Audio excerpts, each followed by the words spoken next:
Nobody knows how long the water's going to be bad. Nobody knows. There isn't anybody that can tell us that. I'm telling you, there isn't many days when I don't sit here and cry because I know it'll never be the same. Norma Fiorentino has lived in the small town of Dimock, Pennsylvania for 35 years. Like many rural towns across the U.S., Dimock has been struggling economically for a long time. In 2008, when the natural gas industry began knocking on people's doors, many couldn't afford to turn down the offers. Times are really getting bad all over, but here in the country, we were farmers, we were stone quarry people, so we didn't have a lot of money, so this money looked really good to us. Norma and dozens of other Dimock residents signed contracts authorizing Cabot Oil and Gas to drill under their property for natural gas.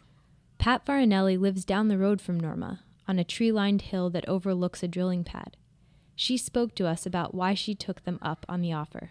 At the last part of 2008, most of us were feeling very optimistic because we had been told that we were going to make a decent amount of money. And they told us that we were going to be looking at, with the number of acres we had, which is about 24, we would probably be looking at about $14,000 a month. That sounded really good at the time. We had a $2,500 a month mortgage. We had 8 kids, 1 in college. We had 2 that were that have children, so we have grandchildren. And my husband's job, he was working as a cook for a restaurant. The restaurant was hitting really bad times, and he went from working 7 days a week overtime to working 1 or 2 days a week. And so it couldn't have come at a better time. So we were all thinking, you know, this is going to be our last tough Christmas where we don't know where we're going to get presents. This is going to be, you know, next year's going to be so much better. All we knew is they were promising us riches, promising us that we would have money. And I needed another income besides my Social Security. And they came in telling us all kinds of stories about how much money we were going to get. And I said, well, the only thing I want to do is build a new house or put a new house here. Oh, Mrs. Fiorentino, you'll have enough for 10 houses. You'll have way over and be able to live on the money. Well, we ended up with nothing. They soon found out that the figures that were quoted to them were after costs. I think the first couple months they were here, they made over $300 million. It was in the paper.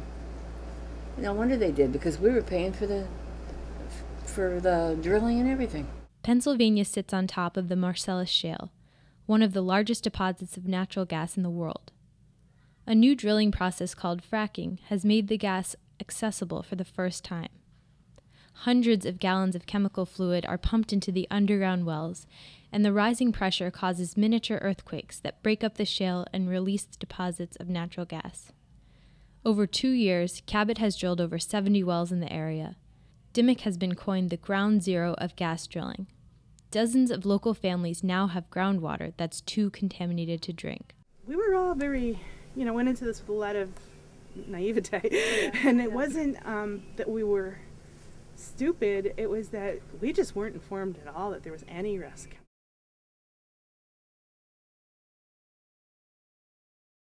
It's pretty bad to be without water. It's pretty bad not to know where your next water's coming from. So I was on Social Security, and I was buying water. And for almost a year, they did not give me water. And they still deny to this day that they have any wrongdoing, even though it's been proven. The Pennsylvania Department of Environmental Protection found that Norma's water contained dangerously high levels of methane, heavy metals, and other chemicals. By order of the DEP, Cabot now delivers water to her house every few weeks. The DEP says Pat's well isn't contaminated enough for them to order Cabot to replace her water, but she says members of her family developed mysterious stomach problems when drilling began on her property. My kids started getting affected pretty fast with it. We thought it was something that was just like a typical household problem that could be fixed with typical household measures.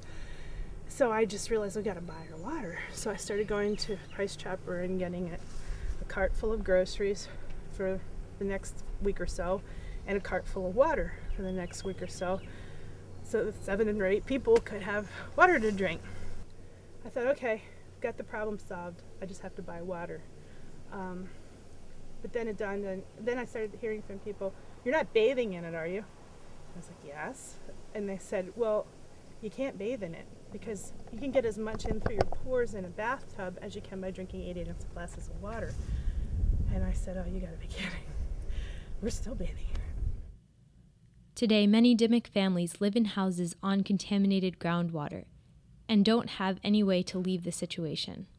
I mean, when you're on Social Security, you're strapped for money. There's just not anything. I get $681 a month. I still owe a mortgage. Now my land is worthless. I couldn't sell this land if I wanted to.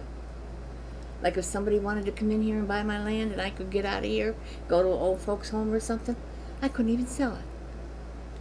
Because nobody wants a house without any water.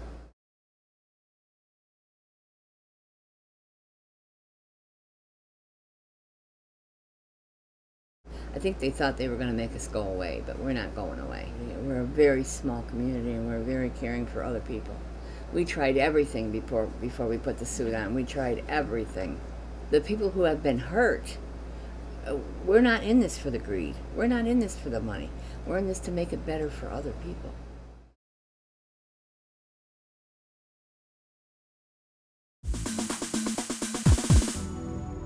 Media mobilizing Project